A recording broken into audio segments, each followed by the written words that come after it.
आप सबको जय यीशु की। परमेश्वर का धन्यवाद कि हम एक बार फिर से उस जगह पे हैं जहाँ पे आके हम परमेश्वर के वचन से कुछ बातों को सीखते और समझते हैं। प्रभु के अनुग्रह के अंदर हम वहाँ पहुँचे हैं। आज मैं आपके साथ जो बात करने वाला हूँ वो है कि जब परमेश्वर अचानक से बात करता है। बहुत बार हम इस ख्याल में, इस सोच में रहते हैं कि परमेश्वर मेरे साथ बात नहीं कर रहा है, लेकिन परमेश्वर अचानक से बात करता है। उस टाइम पे सुनना बहुत जरूरी होता है। ये बड़ी अच्छी बात है और बड़ी डराने वाली बात है। बहुत से लोगों को मैंने प्रार्थना करते हुए सुना है, प्रभु मुझे छू। हाँ ठीक है, बड़ी अच्छी प्रार्थना है, लेकिन आप रात को अकेले में बैठे हैं अपने कमरे के अंदर, रात को 2 बजे, 3 बजे, सुबह 4 बजे, 5 बजे आप प्रार्थना कर रहे हैं और उस टाइम पे आप कह रहे हैं यीशु मुझे छू, और उसी टाइम पे आपकी पीठ पे एक हाथ ऐसा छू जाता है। तो जैसे ही छुएगा वहीं बैठने वाले हैं कि आप भी छू मंतर होने वाले हैं। बहुत कम लोग होंगे जो बैठे रहेंगे, ज्यादातर तो सड़क पे पहुंच जाएंगे चीखते हुए, चिल्लाते हुए, किसी ने मुझे छू लिया, किसी ने मुझे छू लिया। तो ये बड़ी अच्छी बात भी है कि परमेश्वर अचानक से बात करता है, और बड़ी खौफनाक बात भी है कि वो बात करता है। उसकी आवाज सुनना हर किसी के बस का नहीं है। धन्यवाद इस बात के लिए कि परमेश्वर जब हमारे साथ जब करता है ना, बड़ी धीमी आवाज में बात करता है, बहुत धीमी आवाज में बात करता है। अगर वो अपनी आवाज में बात करे तो ईमानदारी की बात है, कोई सुनना नहीं चाहेगा। किसी को अंदाजा है बाइबल क्या कहती है कि परमेश्वर की आवाज कैसी है? बहुत सारे पानी की। बहुत सारे पानियों की आवाज कैसी होती है? कैसी होती है?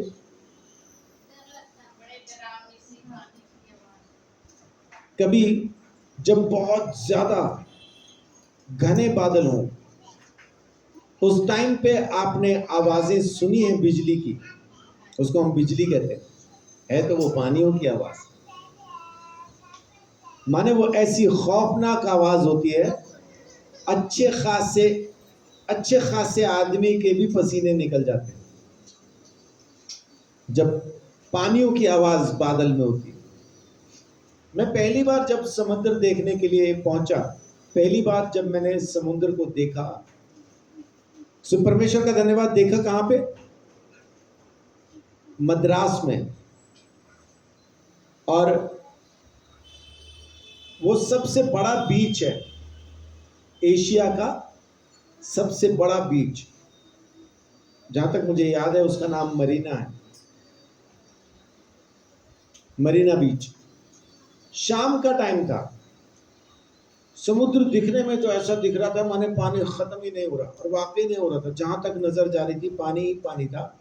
और वहां पे मैंने पहली बार जमीन को घूमते हुए देखा, गोल होते देखा, यानी पानी पानी पानी पानी, और उसके बाद वो ऐसा गोल हो गया।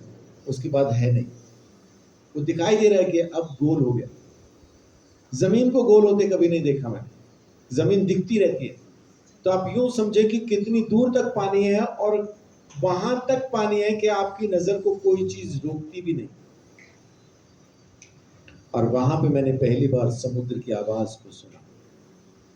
किनारे पे खड़े खड़े मुझे समुद्र से डर लग रहा था, हालांकि मैंने पांव भी नहीं रखा था अभी तक समुद्र में, लेकिन मुझे किनारे पे खड़े खड़े ही वो एक डर महसूस हो रहा था। उसकी आवाज इतनी खौफनाक थी, जो लहरें आ रही थी, वापस जा रही थी, माने वो इतनी खतरनाक आवाज थी कि आप सोच भी नहीं सकते।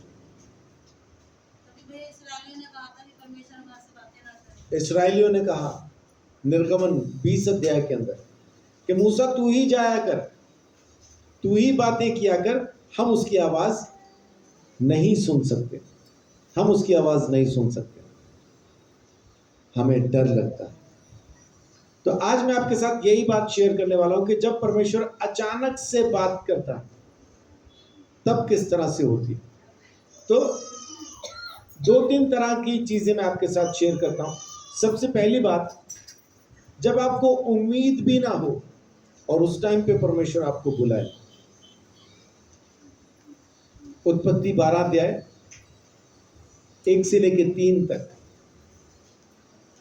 अब्राहम की बुलाहट है। उत्पत्ति 12 में 1 से लेकर 3 तक अब्राहम की बुलाहट है।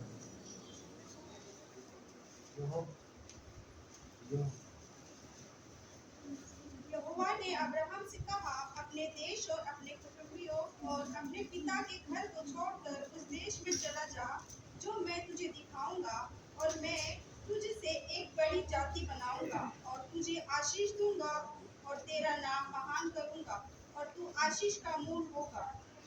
जो तुझे आशीर्वाद दे उन्हें भी तू आशीष दूंगा, और जो तुझे कोसे उसी में श्राप दूंगा, और भूमंडल के सारे कुल तेरे द्वारा आशीष पाएंगे।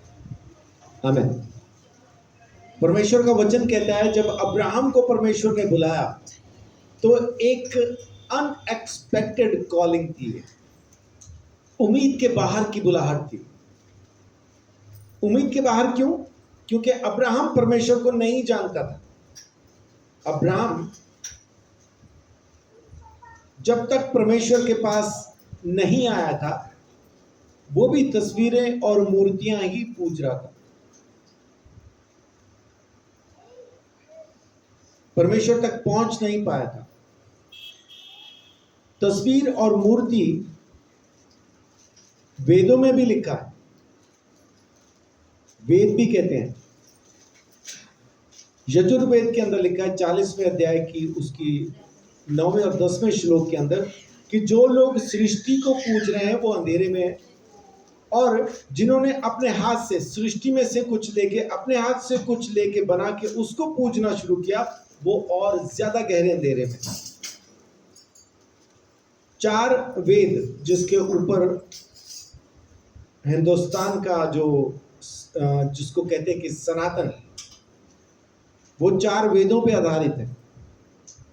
चारों वेदों के अंदर 20,000, इंग्लिश में कहना पड़ेगा 20,589, 589, मेरे को 89 हिंदी में कहना नहीं आता इसलिए कहना पड़ा, 20,501 कम 90, इतने श्लोक हैं चारों वेदों को मिला के। चारों वेदों को मिला के इतने श्लोक हैं, और एक भी श्लोक मूर्ति पूजा का हकदार नहीं है, उसके पक्ष में नहीं है। तो खाली बाइबल नहीं कहती कि मूर्तियां नहीं पूजना। हिंदुस्तान में भी हम जिन ग्रंथों को, जिन शास्त्रों को मानते हैं, वो शास्त्र भी कहते हैं कि तस्वीर मूर्ति की पूजा नहीं करना। चाणक्य जो कि बहुत बुद्धिमान माना जाता है, चाणक्य 4:19 में लिखा है, उसके 4 अध्याय की 19वें श्लोक में लिखा है चाणक्य नीति के कि जो तस्वीरों और मूर्तियों में परमेश्वर को खोज रहे हैं वो मंद बुद्धि है। मंद बुद्धि समझते हैं क्या होता है? जिनके पास अकल कम होती, जिनकी बुद्धि मंद होती। और बहुत कुछ लिखा है श्लोकों के अंदर, शास्त्रों के अंदर, सब कुछ शेयर करने की जरूरत नहीं। कहना यह चाहता हूं कि ये एक ऐसी बुलाहट थी, एक ऐसे शख्स को बुलाया गया जो परमेश्वर को नहीं जानता था, जो सृष्टि में परमेश्वर को ढूंढ रहा था, अपने हाथ से बनाई हुई चीजों में परमेश्वर को पूज रहा था, उसको परमेश्वर ने बुलाया। बहुत बार मेरे जैसे लोग जिनको परमेश्वर से कोई लेन देन नहीं, जब परमेश्वर ने मुझे बुलाया, मेरे को परमेश्वर से कोई वास्ता नहीं था, ना ही मेरे को उसके पास आना था, ना मेरे को उसके पीछे चलना था। वहां से उसने मुझे बुलाया। अनएक्सपेक्टेड कॉल, अचानक से बुलाता है। अचानक से बुला लेता है। बस आता कौन है उसके पास? जिसको ये चीज समझ में आ जाती है, जो नहीं सुनता। अब अब्राहम ने सुना और उसने इस बात को माना। वो कोई 17-18 साल का या 20-22 साल का, 25 साल का लड़का नहीं था, 75 साल का आदमी था जब उसको परमेश्वर ने बुलाया। 75 साल की उम्र में उसने परमेश्वर की आवाज को सुना और परमेश्वर के पीछे चल दिया। और परमेश्वर ने कहा, मैं तुझे आशीष का मूल बना दूंगा, मैं तुझे वंश भी दूंगा, जो तुझे आशीष दे उसको मैं भी आशीष दूंगा, और जो तुझे श्राप दे उसे मैं भी श्राप दूंगा। यानी जो परमेश्वर की ओर से है, यानी अब्राहम की जो संतान है, विश्वास करने वाले किसकी संतान कहलाते हैं? परमेश्वर की और अब्राहम की। अब्राहम की संतान, हम सब अब्राहम की संतान कहलाते हैं। और जो मुझे श्राप देगा, परमेश्वर उसको श्राप देगा, ये वायदा उसने अब्राहम के साथ किया। और हम उसी लड़ी में आते हैं, उसी के उसमें आते हैं। जो मुझे श्राप देगा, परमेश्वर उसको श्राप देगा। जो आपको श्राप देगा, परमेश्वर उसको श्राप देगा। परमेश्वर ने उसको न सिर्फ आशीष का मूल ठहराया, बल्कि उसको कहा, मैं तुझे वंश भी दूंगा, और फिर एक छोटा सा घर देने की भी उसके साथ परमेश्वर ने बात की कि मैं तुझे देश दूंगा।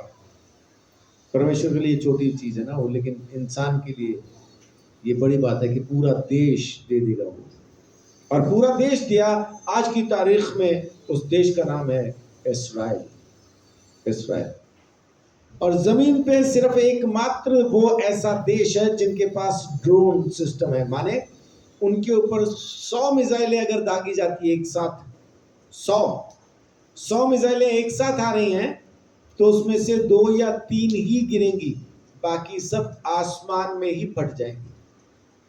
उनके पास ड्रोन सिस्टम है। पूरे देश के चारों तरफ उन्होंने उस सुरक्षा को लगा रखा है। इधर से जितनी भी फेंकेंगे सारी बाकायदा जाएंगी, उधर से जो आ रही है उसको ये रोक सकते हैं। 15-16 देशों के बीच में इकलौता देश जो घिरा हुआ है उसका नाम है इस्राएल। 15-16 दुश्मनों के बीच में अकेला ही खड़ा है, अकेला ही लड़ता है। क्यों? क्योंकि परमेश्वर ने उस देश को आशीष दी है। परमेश्वर ने वो देश अब्राहम को दिया।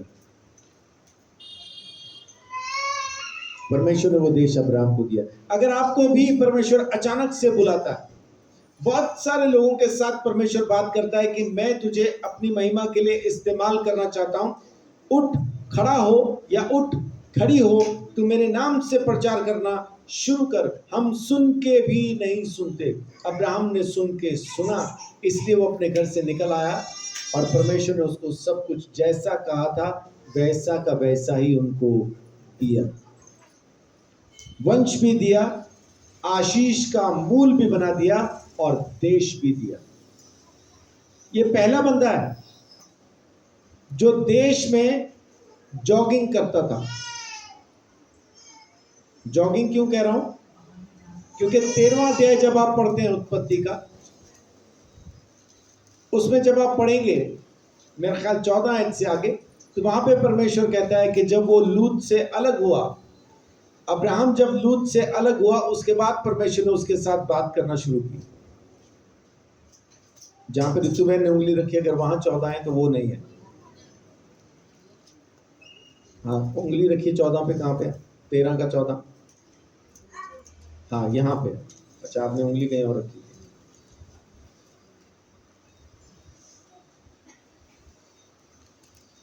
जब लूत अब्राहम से अलग हुआ, उसके बाद परमेश्वर ने उसके साथ बात करना शुरू किया और उसको कहता है, उठ चल फिर, इस देश की लंबाई चौड़ाई देख, ये देश मैं तुझे देने वाला हूं। और अब्राहम, लोग देखते होंगे 75 साल का आदमी कभी इधर को भाग रहा है, कभी उधर को भाग रहा है, कभी इस इलाके में भाग रहा है, कभी उस इलाके में भाग रहा है। लोग सोचते होंगे पागल है, ये तो बूढ़ा पागल है, किधर भी भागता रहता है। लेकिन वो किधर भी नहीं भाग रहा था, उस देश को देख रहा था जो परमेश्वर उसको देने पर था। आप भी जब परमेश्वर आपको अचानक से बुलाए और कहे कि मैं तुझे अपनी सेवा के लिए बुलाना चाहता हूं, मैं तुझसे अपनी सेवा लेना चाहता हूं, मेरे नाम से प्रचार कर, जा लोगों को मेरे नाम से चंगा कर, उनके लिए प्रार्थना कर, तो आप अपने इलाके में दौड़ना भागना शुरू कीजिए, क्योंकि वो इलाका परमेश्वर ने आपको दिया है। उस इलाके में परमेश्वर आपको लोग भी देगा। जब मैंने सेवा करना शुरू की थी तो पहले 3 साल तक पूरे इलाके के अंदर एक एक घर में जाके मैंने पर्ची बांटी, एक एक घर में जाके, माने 8 sector, 9 sector, 7 sector, Vijayanagar, Prem Nagar, इधर शक्ति नगर, मुकेश भाई का इलाका जिस तरफ है, वहां पे एक एक गांव, एक एक घर में जाके, एक एक घर में जाके मैंने पर्चियां बांटी। क्यों? क्योंकि मुझे भी देखना था, ये इलाका परमेश्वर ने मुझे दिया है, मुझे यहाँ पे सेवा करनी। इस अनएक्सपेक्टेड जो कॉल है, इसको यूं ही जाया मत जाने दीजिए, इसको सुनिए। अब्राहम ने सुनी, और आज की तारीख में अब्राहम को हम विश्वास का पिता कह के पहचानते हैं। वो पहला बंदा है जिसके साथ परमेश्वर ने ये वायदा किया, मैं तुझे वंश दूंगा।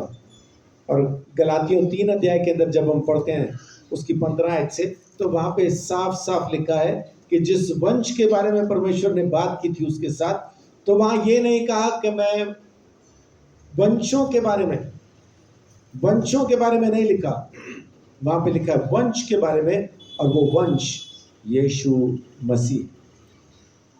अब्राहम के साथ परमेश्वर ने यीशु मसीह के बारे में बात की, और जो बात की उसको पूरा भी किया।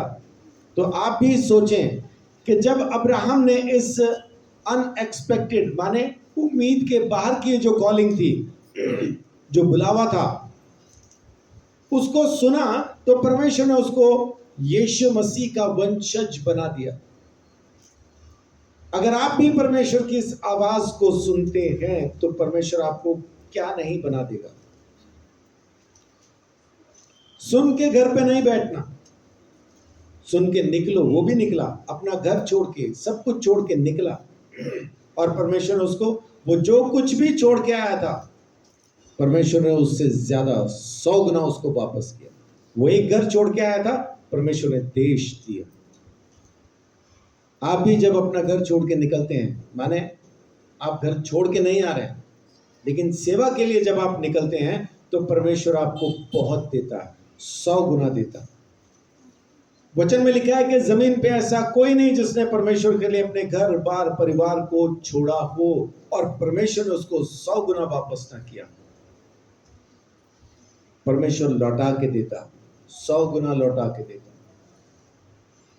ये अनएक्सपेक्टेड एक कॉल थी।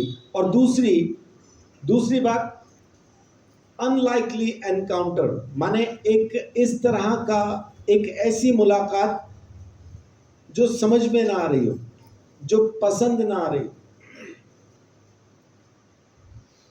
अनलाइकली, यह हुआ निर्गमन 3 अध्याय में, जब मूसा भेड़ों को चरा रहा था। उस टाइम पे उसको एक झाड़ी जलती हुई दिखाई दी। झाड़ी जल तो रही थी लेकिन भस्म नहीं होती थी, झाड़ी राख में तब्दील नहीं हो रही थी। जब आप इसको पढ़ेंगे, 3 अध्याय से शुरू होकर 4 अध्याय तक जाता है। ये 3 का 1 से लेकर 4 का 17 तक बात पहुंचती। मूसा को जब परमेश्वर ने बुलाया, उस झाड़ी को देखने के लिए पहाड़ पे चढ़ गया कि ये कौन सी आग है, या ये कैसी झाड़ी है जिसमें आग तो लगी है लेकिन ये भस्म नहीं होती। और जब वहां पहुंचा, परमेश्वर ने कहा, मूसा अपनी जूतियां उतार दे, क्योंकि ये जगह पवित्र है। जगह क्यों पवित्र हो गई? क्योंकि खुद परमेश्वर उस जगह पे मौजूद है, इसलिए वो पवित्र हुई। और उसके बाद फिर मूसा कहता है, जी मेरे को तो बोलना ही नहीं आता, किसी और को भेज दे। परमेश्वर उसको वहां पे निशान दिखाता है, चिन्ह दिखाता है कि पानी जमीन पे उसने छिड़का और वो खून में तब्दील हो गया। तेरे हाथ में क्या है? बोलता है लाठी, इसको जमीन पे फेंक। तो जाहिर सी बात है वो ऐसे पकड़ी होगी तो यूं ही पास ही फेंक ली होगी उसने। जैसे ही वो लाठी जमीन पे गिरी, सांप बन गई। मूसा तो छलांग मार के भागा। ओ ये क्या हो गया? सांप। भागा। परमेश्वर का भाग कहां रहा है? इधर आ, इसकी पूंछ पकड़। और वो सांप भी कैसा होगा?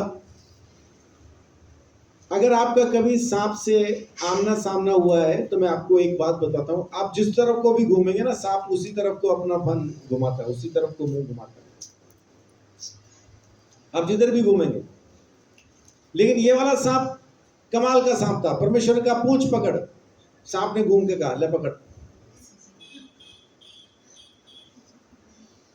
सांप की पूंछ पकड़ना उतना आसान नहीं है। सांप बिल्कुल गोल होके साथ साथ आदमी के साथ साथ घूमता, लेकिन ये वाला सांप कमाल का था। परमेश्वर का पूंछ पकड़, सांप ने खुद ही पकड़ा दी, ले पकड़। और जैसे उसने पूंछ पकड़ी वो वापस लाठी बन गया। फिर तीसरा चिन्ह परमेश्वर दिखाता है कि तेरे पास चादर है? हाँ है। सीने पे हाथ रखा, इसको कवर कर, किया। अब बाहर निकाल।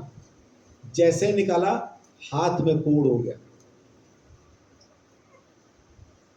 परमेश्वर कह रहा दोबारा रख, दोबारा रखा, फिर से कवर किया, और इस बार फिर परमेश्वर कहता है निकाल, निकाला, अच्छा हो गया। ये 3 निशान परमेश्वर दिखाता है मूसा को, लेकिन मूसा की समझ में नहीं आता।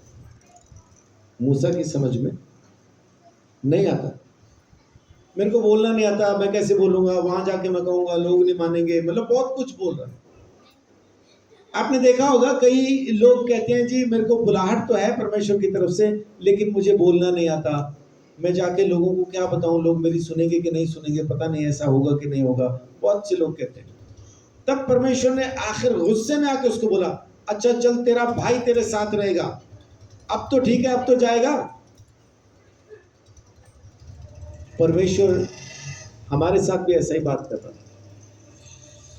जब आप इस तरह की बुलाहट से बुलाए जाएं और आपको लगे कि मुझे बोलना नहीं आता, मैं बोल नहीं पाऊंगा, मैं कह नहीं पाऊंगा, मैं जा नहीं पाऊंगा, मैं ये नहीं कर पाऊंगा, मैं वो नहीं कर पाऊंगा, बहनें इसके लिए बड़ी की मात्रा लगाती रहें, जाऊंगी नहीं कर पाऊंगी, ऐसा है ना। परमेश्वर जब भेजता है तो मूसा जैसा भद्दा बोलने वाला, अब पता नहीं मूसा तोतला था या हकलाता था। मैं कहता हूं हकलाता हो तो ज्यादा अच्छा था, तोतला नहीं होना चाहिए, क्योंकि तोतला हो तो फिर बातचीत अजीब हो जाएगी ना। लाजा मेरे लोगों को जाने दे, परमेश्वर हमको लेके जाएगा, हम उसकी आराधना करेंगे, थोड़ा अजीब सा हो जाता। हाँ हकलाता हो वो ठीक है।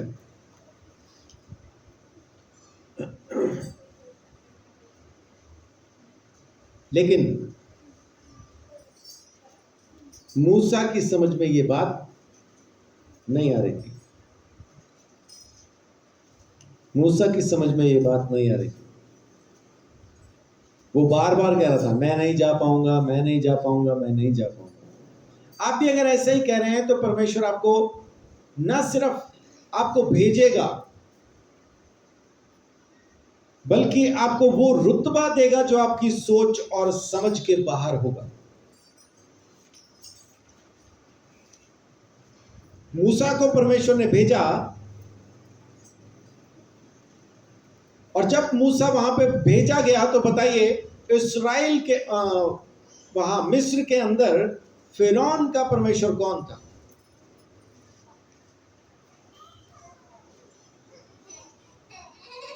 फिरौन का परमेश्वर, जब मूसा वहां पे भेजा गया तो फिरौन का परमेश्वर खुद मूसा था। निर्गमन 7 अध्याय उसकी पहली आयत में लिखा है। तब यहोवा ने मूसा से कहा, सुन, मैं तुझे फिरौन के लिए परमेश्वर सा ठहराता हूँ। क्या ठहराता हूं? परमेश्वर फिरौन के लिए मैं तुझे परमेश्वर सा ठहराता हूं। और जो जबरदस्ती अपने भाई को साथ ले गया वो कौन होगा? और तेरा भाई हारून तेरा नबी ठहरेगा। हारून नबी होगा। और परमेश्वर कौन होगा? मूसा। आप लोग जब जाके वहां पे काम करेंगे, आप लोग जब जिन और चमत्कार वहां पे दिखाएंगे, जो लोग अभी तक परमेश्वर को नहीं जानते आपको क्या कह के बुलाएंगे? हमारे लिए तो आप ही प्रभु, हमारे लिए तो समझाते रहो उनको कितना मर्जी, वो नहीं हटेंगे। उनको कहो मैं प्रभु नहीं हूं, मैं आप ही के जैसा इंसान हूं, तो आगे से कहेंगे हाँ जी, परमेश्वर भी तो किसी को इस्तेमाल ही करता है ना, तो हमारे लिए तो आप परमेश्वर ही।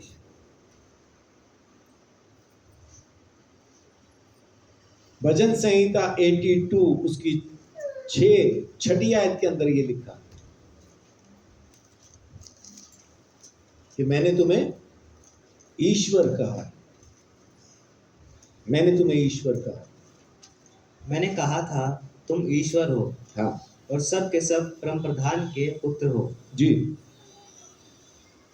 और इस बात को यीशु मसीह भी तस्दीक करते हैं यूहन्ना 10:35 में, कि जिसके पास परमेश्वर का वचन पहुंचा वो ईश्वर है, और वचन में लिखी हुई कोई भी बात गलत नहीं।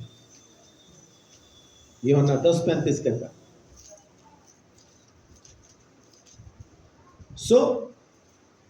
अगर परमेश्वर ने आपको भी इस तरह से बुलाया और आपको लगता है कि आप इसके योग्य नहीं हैं, लेकिन आप निकलें। मूसा को जब परमेश्वर फिरौन के लिए परमेश्वर सा ठहरा देता है, तो आपको भी उन लोगों के लिए जो अभी तक परमेश्वर को नहीं जानते, आपको यीशु मसीह के जैसा ठहरा देगा। आप उनके लिए यीशु बन के उनके घर पे पहुंचेंगे। अभी कल की बात है, बबलू भाई जो नहीं रहे, जैसे मैं वहां पे पहुंचा, उनकी बेटी रूथ ने मुझे देखा तो रोती हुई मेरे पास आके कह रही है, संजीव सर ये मेरे पापा हैं, आज नहीं रहे। और फिर रोते रोते कह रही है कि आपने मुझे बचाया, आपने मेरी जिंदगी बचाई, नहीं तो मैं भी मर जाती। और उस टाइम पे मैं सोच रहा था मैं कौन हूं इसको बचाने वाला? बचाने वाला तो यीशु है, लेकिन उस बच्चे के मन में क्या लिखा हुआ है? मैंने उसको बचाया। उसके कहने के अंदर एक चीज थी, क्योंकि ये परिवार कई सालों से हमसे अलग हो गया, दूर हो गया, चर्च में नहीं आ पा रहे। मैंने बहुत बार उनको कहा भी आने के लिए, लेकिन नहीं आए। उस बच्चे की उस गुहार में, उस पुकार के अंदर एक बात छुपी थी कि आप थे हमारी जिंदगी में तो आपने हमें बचा लिया, अगर अब भी आप हमारी जिंदगी में होते तो मेरे पापा नहीं मरते। मैं कौन हूं जो किसी को बचा सकता? लेकिन जिनकी जिंदगी में काम हुआ है वो आज भी उसी तरह से देखते हैं। आप ये ना सोचें कि आपकी जिंदगी कैसी है कैसी नहीं है, आप बोल पा रहे नहीं बोल पा रहे, आपको बोलना आता है नहीं आता है, आपको कुछ आता है कि नहीं आता है। परमेश्वर आपके टैलेंट इस्तेमाल नहीं कर रहा, उसके पास अपने टैलेंट काफी है। वो अपने गुण आपके द्वारा प्रकट करता है, आपके गुण उसको नहीं चाहिए।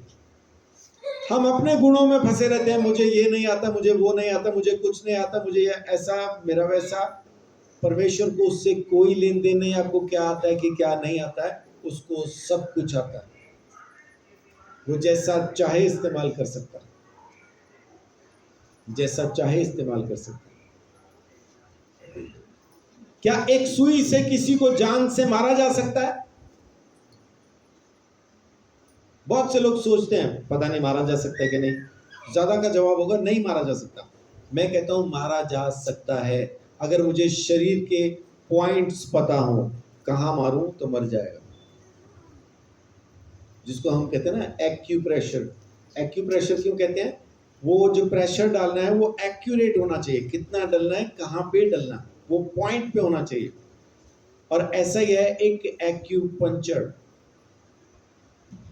तो सुई इस्तेमाल करना अगर आपको आता है तो आप किसी को जान से भी मार सकते हैं, नहीं तो तलवार से भी नहीं मार पाएंगे क्योंकि आपको इस्तेमाल करनी नहीं आती। तो आप अपने गुणों पे ना जाएं, आप अपने आप को सौंप दें परमेश्वर के हाथ में। उसने बुलाया है, इस्तेमाल भी वही करेगा। जहां तक मेरी याददाश्त मेरा साथ देती है, फिलिपियों 1:6, मुझे कंफर्म कर दीजिए कि मैं सही कह रहा हूं कि नहीं, कि जिस काम को जिसने शुरू किया है पूरा भी वही करेगा।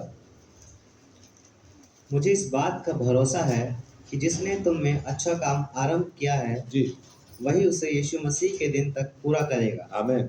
जिसने शुरू किया पूरा भी वही करेगा। तो आप अपने गुणों पे, अपने टैलेंट पे यकीन ना करें, ना ही उस पे विश्वास करें और ना ही उसकी वजह से रुकें। परमेश्वर काफी है, उसी का गुण काफी है। वो अपने गुणों को हमारे लिए इस्तेमाल करता है। चंगा करने वाला कौन?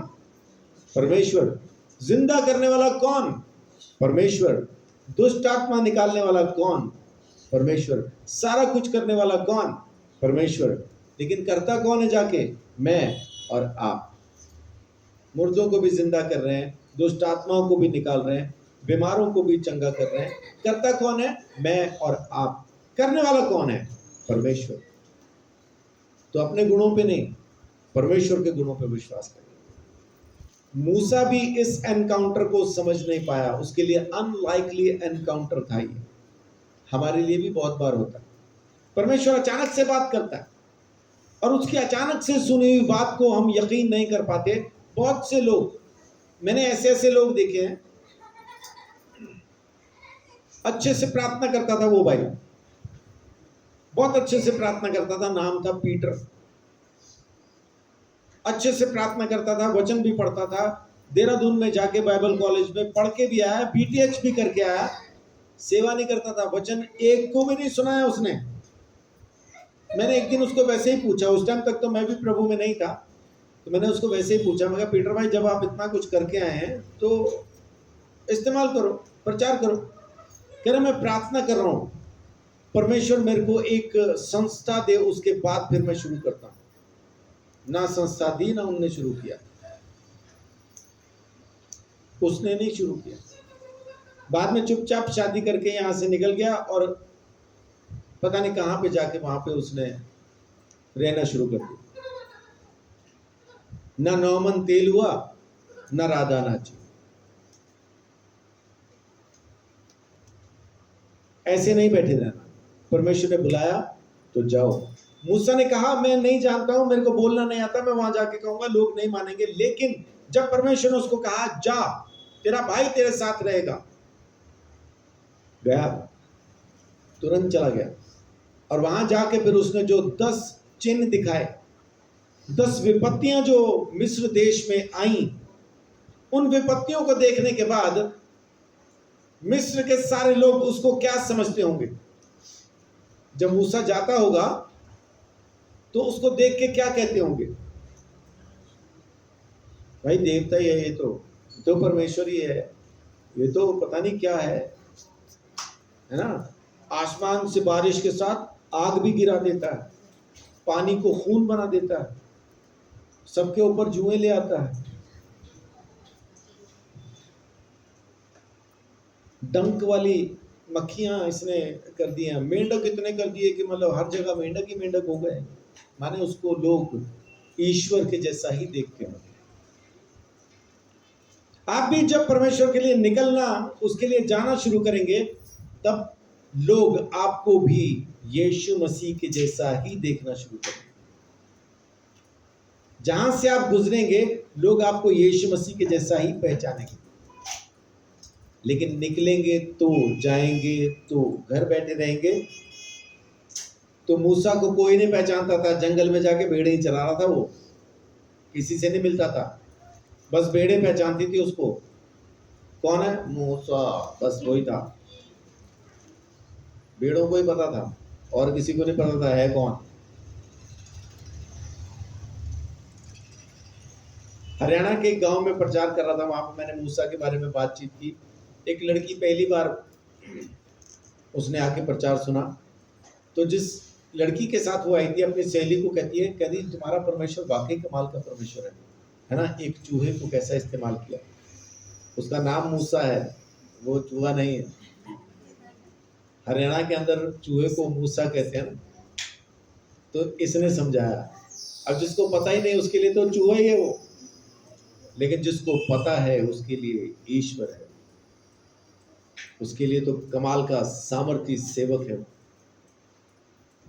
आप भी वैसे बन सकते हैं, नहीं तो हरियाणा का मूसा तो है ही है,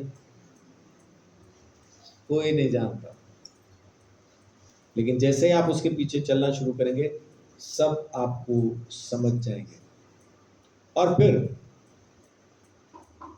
तीसरी चीज, पहला शमूएल 3 अध्याय, ये एक अनमिस्टेकेबल वॉइस है, एक ऐसी आवाज है जिसमें कोई कमी नहीं हो सकती, कोई गलती नहीं हो सकती। शमूएल को परमेश्वर ने बुलाया, वो उठ के एली के पास जाता। हाँ जी, आपने बुलाया? नहीं, मैंने नहीं बुलाया। दूसरी बार, आपने बुलाया? नहीं, मैंने नहीं बुलाया। तीसरी बार, आपने बुलाया? नहीं, मैंने नहीं बुलाया। तो तीसरी बार फिर वो उसको कह देता है कि भाई एक काम कर, अब की बार जब तुझे, मेरे ख्याल दूसरी बार में कह देता उसको कि अब की बार जब तुझे आवाज आए तो तू बोलना, हाँ प्रभु बोल, मैं यहां हूं, मैं सुनता। तब परमेश्वर ने शमूएल के साथ जो बातें की, एली के बेटों के बारे में बताया, वो पूरा हुआ। और वचन में साफ लिखा है कि शमूएल फिर परमेश्वर के साथ इस तरह से चला कि कभी भी उसकी बात नीचे नहीं गिरी। नीचे नहीं गिरी मतलब कोई भी ऐसी बात उसके मुंह से नहीं निकली जो पूरी ना हुई हो।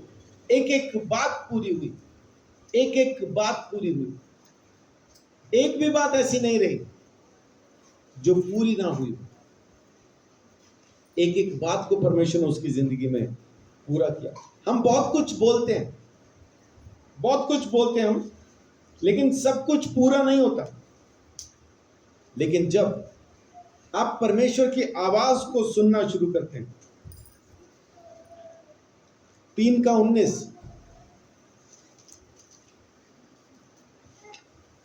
शमूएल बड़ा होता गया और यहोवा उसके संग रहा, उसने उसकी कोई भी बात निष्फल नहीं होने दी। कोई भी बात निष्फल होने नहीं दी, एक एक बात को उसने पूरा किया। हम ऐसा कभी नहीं कह सकते कि परमेश्वर मेरी हर एक बात को पूरा करता है। बहुत सारी बातें हम कहते हैं लेकिन पूरी नहीं होती, फिर हम बोलते हैं चलो जी प्रार्थना कर रहे हैं परमेश्वर करेगा, लेकिन हो नहीं पाती। बहुत से लोगों के लिए हम प्रार्थना करके आते हैं, हम कहते हैं चिंता नहीं कीजिए परमेश्वर अनुग्रह करेगा, वो इनको जिंदगी देगा। हम घर तक भी नहीं पहुंचते, पीछे पीछे फोन आ जाता है, वो जी जिनके लिए प्रार्थना की थी ना आपने, हाँ जी वो पूरे हो गई। हमारी बहुत सारी बातें निष्फल हो जाती, लेकिन कब पूरी होंगी? जब हम परमेश्वर की अचानक से आई हुई इस आवाज को सुनना शुरू करेंगे। परमेश्वर की आवाज में कोई कमी नहीं है, कोई घटी नहीं है, उसकी कोई बात ऐसी नहीं जो पूरी नहीं होगी। और जब हम उसकी सुनना शुरू करेंगे, परमेश्वर भी हमारी सुनना शुरू करेगा। यहोशू के बारे में लिखा है कि परमेश्वर ने मूसा को जितनी भी बातें कही, मूसा ने यहोशू को कही, और यहोशू ने उनमें से किसी भी बात को नहीं छोड़ा। एक एक आज्ञा को उसने पूरा किया, एक एक आज्ञा को पूरा किया। और उसके बाद एक दिन यहोशू जब लड़ाई हो रही है तो बाहर निकल के क्या कहता है? आसमान की तरफ देख के वो एक ही चीज कहता है, सूरज जहां है रुक जा, चांद जहां है थम जा। अब पूरा कॉस्मोस, पूरा यूनिवर्स, हमारी जो ये गैलेक्सी है, ये पूरा घूम रही है, लेकिन यहोशू ने कहा सब जम गया, सब थम गया। ये फिल्मों में ही होता है, और कोई 5-7 सेकंड के लिए नहीं, 12 घंटे 4 पहर तक सूरज एक ही जगह पे रुका रहा। यहोशू ने क्या कहा, जब तक हम जीत ना जाए तब तक तू डूबना नहीं। और जीतने के बाद फिर उसने सूरज को कहा होगा, डन पाजी जाओ।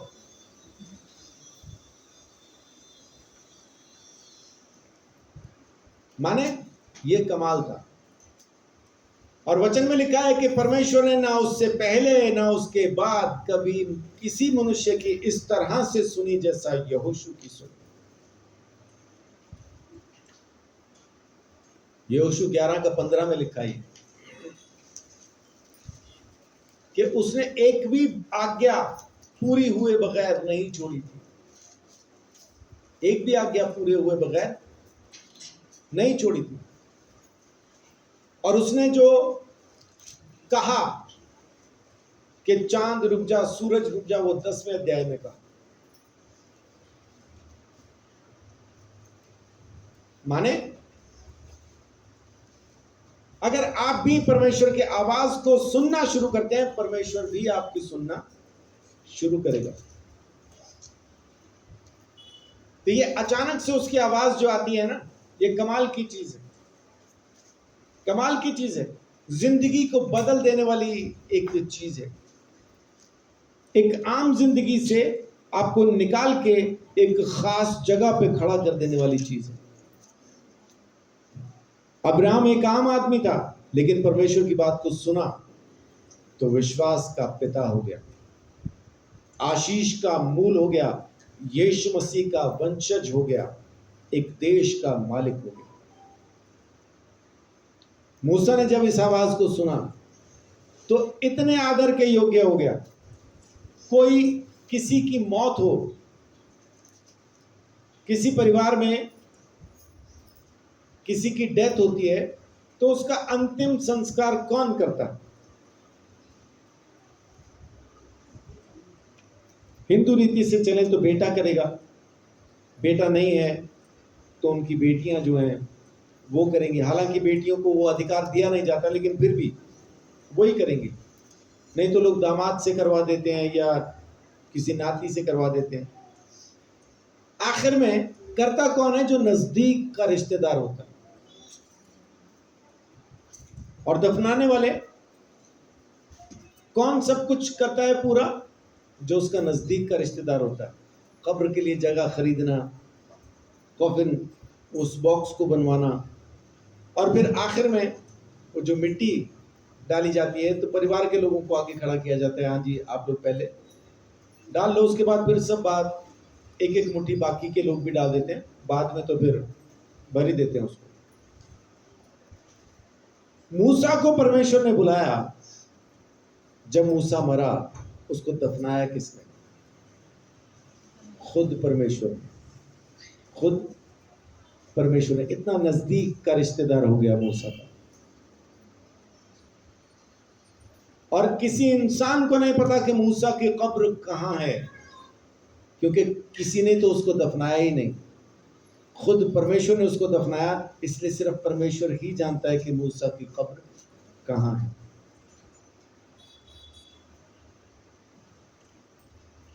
इतना नजदीक का रिश्ता वो आपके साथ रखेगा जब आप एक ऐसी बुलाहट को सुन के उसके पीछे चल देंगे जो आपको खुद भी पसंद नहीं आ रही है। Unlikely encounter. परमेश्वर उसके लिए भी आपके साथ रहने को तैयार है। और फिर शमूएल को जब बुलाया, शमूएल की मां ने उसको बचपन ही के अंदर परमेश्वर के सामने समर्पित कर दिया। परमेश्वर ने जब शमूएल से बात करना शुरू की, शमूएल ने परमेश्वर की सुनना शुरू की, उसके बाद सारी जिंदगी शमूएल ने जो कहा एक भी बात निष्फल नहीं हुई। उसने शाऊल को कह दिया कि परमेश्वर ने तुझे छोड़ दिया, माने छोड़ दिया। उसने दाऊद को कह दिया परमेश्वर ने तुझे अपने लिए चुन लिया, माने चुन लिया। शमूएल जो कहता चला गया। उसके मरने के बाद भी, शमूएल के मरने के बाद भी जब शाऊल ने एक भूत सिद्धि करने वाले से पूछा किसी को मेरे लिए बुला, और वहां पे जब आप पढ़ेंगे तो वहां पे अभी तक ये नहीं लिखा, वहां पे आपको ये मिलेगा ही नहीं कि उस भूत सिद्धि करने वाली ने किसी को बुलाया, अभी तो आपस में बात ही कर रहे थे, इतने में ही वो निकल के बाहर आ गया। क्यों परेशान कर रहा तू? यानी भूत सिद्धि करने वाले ने नहीं बुलाया, शमूएल खुद से ही वहां आ गया। परमेश्वर ने उसको भेजा होगा तभी आया, क्योंकि आके फिर वो भविष्यवाणी करता, कल तू और तेरा बेटा मेरे ही साथ होंगे। और वैसा ही हुआ। शाऊल और उसका बेटा योनातान अगले ही दिन मारे गए। माने परमेश्वर आपकी आवाज, आपकी बात को कभी निष्फल होने नहीं देगा। आप जो कह देंगे ना वही होगा। जैसे मुझे मकान की जरूरत है और मैं कहता हूं परमेश्वर तेरा धन्यवाद, तूने इस साल में मुझे एक अच्छा मकान दिया है, एक अच्छा घर दिया है, आमीन, और वो दे देता है। इसको कहते हैं निष्फल ना होना। लेकिन अगर ये साल बीत जाए और मुझे मकान ना मिले तो वह बात ही है, फिर तो बातें तो दुनिया ही कर रही है। लेकिन अगर आपकी बात के अंदर आप असर चाहते हैं तो जरूरी है कि आप परमेश्वर की बात को सुने। आज्ञाकारिता जरूरी है। जिंदगी को बदल देने वाली चीजें हैं ये जो परमेश्वर आपकी जिंदगी में लेके आता है। लिखने वाले तो लिख देते हैं, ये तो शायरी है, लोग लिख देते हैं कि जिंदगी दी है तो जीने का हुनर भी देना, पांव बख्शे हैं तो तौफीक सफर भी देना, मैं तो गूंगा था गुफ्तगू तूने ही सिखाई है, अब जो बोलूं तो बातों में असर भी देना। ये तो शेर है, कह दिया। लेकिन असर कब आएगा? जब हम उसके असर में होंगे, जब उसकी नजर में होंगे, उसकी बातों को सुनेंगे, तब असर आएगा। नहीं तो उससे पहले खाली बातें करते रहो, क्या दिक्कत? और हमारे पास बातें भी बहुत हैं, बहुत हैं, रोज करते फिर भी खत्म नहीं होती। पता नहीं कहां से आती है इतनी। रोज कर रहे हैं, रोज कर रहे हैं, लेकिन खत्म ही नहीं होती। जब ये सब खत्म हो जाएगा तब हम उसकी सुन पाएंगे। जब हम चुप होंगे तब उसकी सुनेंगे। जब तक हम बोल रहे हैं वो चुप है, जब हम चुप होंगे वो बोले, और जब वो बोलेगा फिर मैं बोलूंगा, तो जो मैं बोलूंगा वो पूरा हो जाएगा, क्योंकि वो बोलता है। आज मैं आपके साथ यही बात करना चाहता हूं। अचानक से परमेश्वर जब आपके साथ बात करे तो उस पर गौर करें, सुने उसकी सुने, उसकी माने। जिंदगी को बदल देने वाली ये चीज है। और आपके पास एक ऐसा अधिकार, एक ऐसी अथॉरिटी आ जाएगी कि आप जो कहेंगे वो पूरा हो जाएगा, जो कहेंगे वो पूरा हो जाएगा। लेकिन बहुत जरूरी है इसके लिए कि हम परमेश्वर की बातों को सुनना, मानना और उसके अनुसार करना शुरू करें। रिस्पॉन्स, हमें रिस्पॉन्ड करना बहुत जरूरी है। परमेश्वर हमारे रिस्पॉन्स के लिए इंतजार कर रहा है कि हम रिस्पॉन्ड करते हैं कि नहीं। हम रिस्पॉन्ड करेंगे तो परमेश्वर भी हमारी जिंदगी में काम करेगा। आमीन। हाँ, उतना ही। इस चीज को अपने जिंदगी के अंदर ले आए, अपने जहन में ले आए, उसके